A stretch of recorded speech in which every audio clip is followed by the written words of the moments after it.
आएगा आइंदा पाकिस्तानी फैन मेरा एक्शन में उम्मीद करता हूँ सब खैरियत से होंगे, जाओगे खुश होंगे, आबाद होंगे। यार भाई खबर तो सबको मिली हुई है कि ईरान के प्रेसिडेंट के साथ क्या हुआ है, लेकिन मोदी जी ने ऐलान कर दिया है कि भाई हम इस टाइम पूरे ईरान के साथ खड़े हुए हैं। अगर ये भाई साहब जानबूझ के किसी ने मस्ती किया है तो ईरान के साथ मिलकर हम उसको तोड़ेंगे। अच्छा, मोदी जी ने ऐलान कर दिया? मोदी जी ने ऐलान कर दिया। देखते हैं वीडियो वॉच करते हैं। बहुत बड़ी बात है वजह कि मोदी जी साथ खड़े हो गए ईरान के साथ। मैं कहता हूँ कि ईरान और इंडिया के रिलेशंस बहुत अच्छे हैं वजह। अभी इंडिया ने रिसेंट उनसे चाबार बिल्कुल पोर्ट ली। वॉच करते हैं यार। खबर तो वाकई में बहुत सैड है, लेकिन भाई मोदी जी का ये अपडेट बहुत बड़ा निकल कर आ रहा है। तो कौन करते स्टार्ट।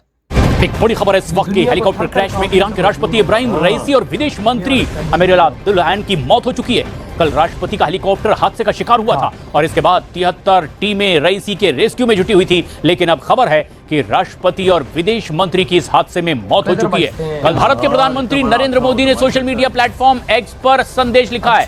राष्ट्रपति रईसी के हेलीकॉप्टर हादसे से जुड़ी ये खबर उन्होंने लिखा कि इस हादसे की खबर से मैं चिंतित हूं और संकट की इस घड़ी में ईरान की जनता के साथ खड़ा हुआ है भारत। उससे पहले ईरान ने इसराइल के ऊपर अटैक किया। इन सब चीजों के बाद ये खबर आना, क्या ये एक एक्सीडेंट है या फिर प्री प्लान्ड इंसिडेंट है? इस पर हादसा हुआ है ना, तो 100% इसमें अमेरिका और इसराइल इन्वॉल्व होगा। ठीक हो गया। तो जब ये इसकी ऑथेंटिक खबर सामने आएगी, आपको लगता है कि इंटरनेशनल जितने भी इस्लामिक कंट्रीज हैं वो इसके ऊपर कोई रिएक्शन लें? मैंने अभी गाजा में रमजान का महीना था तो मेरे स्पेशल एनवॉय को मैंने इजराइल भेजा। मैंने कहा समझाइए इनको कि कम से कम रमजान में गाजा में बम्बार्डिंग यानी हमले न करें, और उन्होंने पालन करने का भरपूर प्रयास किया। कि ईरान इंडिया के ज्यादा करीब क्यों है और इंडिया के साथ उसकी ट्रेड क्यों है, या इंडिया ईरान के साथ अच्छे रिलेशन उसके क्यों है। ये पाकिस्तान का एक पब्लिक नैरेटिव ये बनता है कि जी पाकिस्तान से ज्यादा ईरान जो है वो इंडिया के करीब है। ईरान के साथ भी उसके मिसाली ताल्लुकात है। जितने भी ममालिक इस वक्त ईरान के खिलाफ आपको खड़े दिखाई दे रहे हैं, उनके मुकाबले में इंडिया ने ईरान से एक जबरदस्त किस्म की ट्रेड जारी रखी हुई है। ईरान ने बोला कि जितने भी मुस्लिम देश हैं इजराइल से अपना डिप्लोमेटिक संबंध, राजनयिक संबंध बिल्कुल कट कर लें, कहानी खत्म।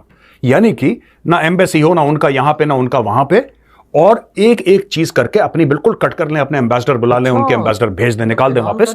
इस किस्म का एक सिनेरियो इन्होंने डाला सामने, यानी कि ईरान ने। दोस्तों अच्छा, इसमें क्या हुआ कि काफी मुल्कों ने अग्री नहीं करा। जय हिंद दोस्तों, आप लोगों को पता होगा कि कल रात को ईरान के राष्ट्रपति जिस हेलीकॉप्टर में थे वो हेलीकॉप्टर क्रैश हो गया। अच्छा, उसी हेलीकॉप्टर में ईरान के विदेश मंत्री और कई मिनिस्टर भी थे। ठीक है, तो अभी पुष्टि हुई कि ईरान के राष्ट्रपति और विदेश मंत्री दोनों इस हादसे में हेलीकॉप्टर क्रैश हुआ और इसमें एलिमिनेट हो गए।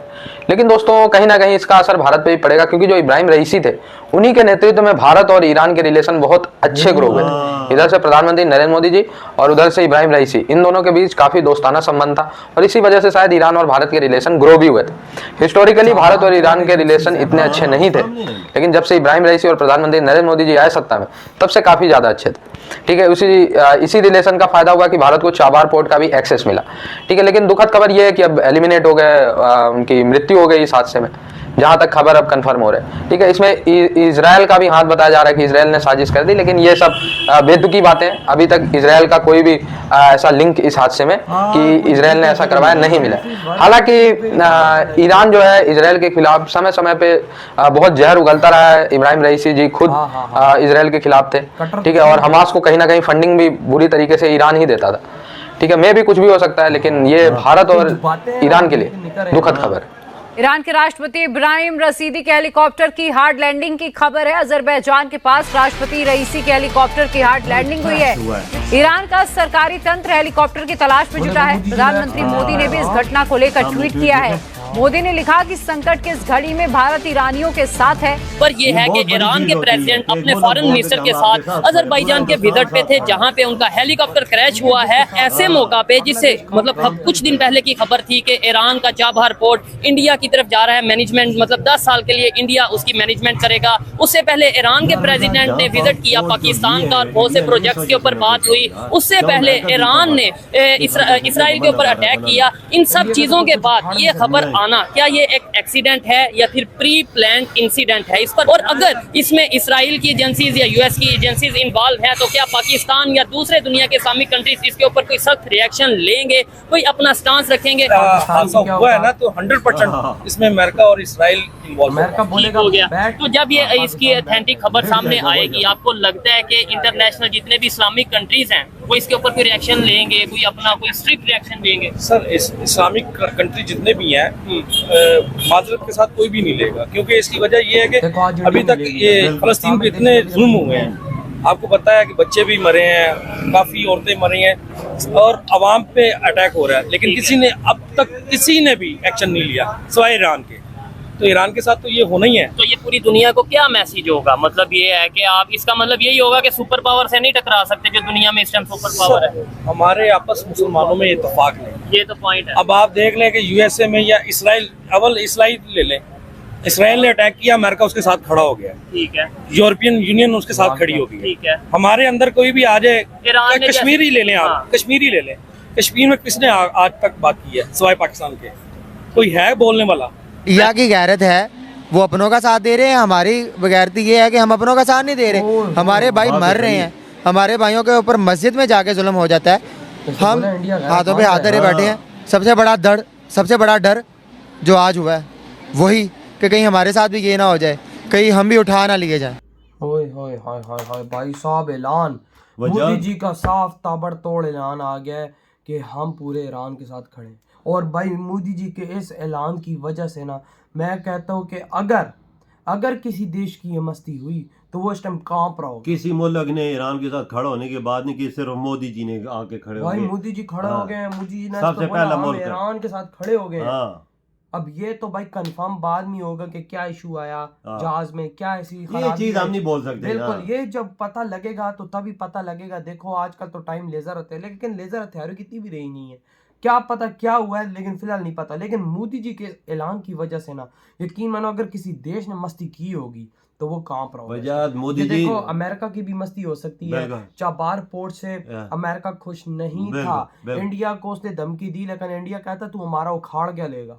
फिर उसने बोला भाई वाकया में भाई इंडिया तो अगर हमारा बाइकआउट किया, हमने कल परसों ही वीडियो किया था जिसके अंदर अमेरिका ने बोला भाई हाँ आप करो, कोई इशू नहीं है, वो भी मस्ती कर सकता है। बिल्कुल कर सकता है बिल्कुल। लेकिन भाई ईरान की तरफ से भी इस टाइम बयान आ चुका है कि अगर हमें किसी देश का यहाँ पे हाथ मिला तो भाई हम उसकी टांगे हाथ दोनों तोड़ देंगे। बिल्कुल। वजाद एक चीज सोची है तुमने, मोदी जी ने गजा की पट्टी में इसराइली वजीर आज़म को क्या बोला है कि भाई रोकवा दो। रमजान में ये चीज हमें नहीं पता थी कि उधर छोटे छोटे बच्चे मारे, ये जंग रोक दो। ये देख मोदी जी ने मर्द का बच्चा है कि नहीं, किस इस्लामी मुल्क में जरूरत है ऐसी बातें करने में? लेकिन एक मोदी जी ने बात, ये मोदी जी ने बात और आज मोदी जी भाई साहब ईरान के साथ खड़ा हुआ है। अभी तक इस्लामिक देश कोई नहीं बोला कि भाई हम ईरान के साथ है, लेकिन मोदी जी ने बोल दिया, साथ खड़े हो गए। उनकी डेथ हो गई है, कंफर्म हो गया, सब कुछ कंफर्म हो गया, लेकिन मोदी जी ने बोल दिया है कि मैं अब ईरान के साथ अच्छी पार्टनरशिप है। वजाद इंडिया की बहुत अच्छे दोस्त हैं यार। देखो स्ट्रेटजीज काफी निकल कर आ रही हैं। देखो ईरान के रिलेशन नहीं थे सही,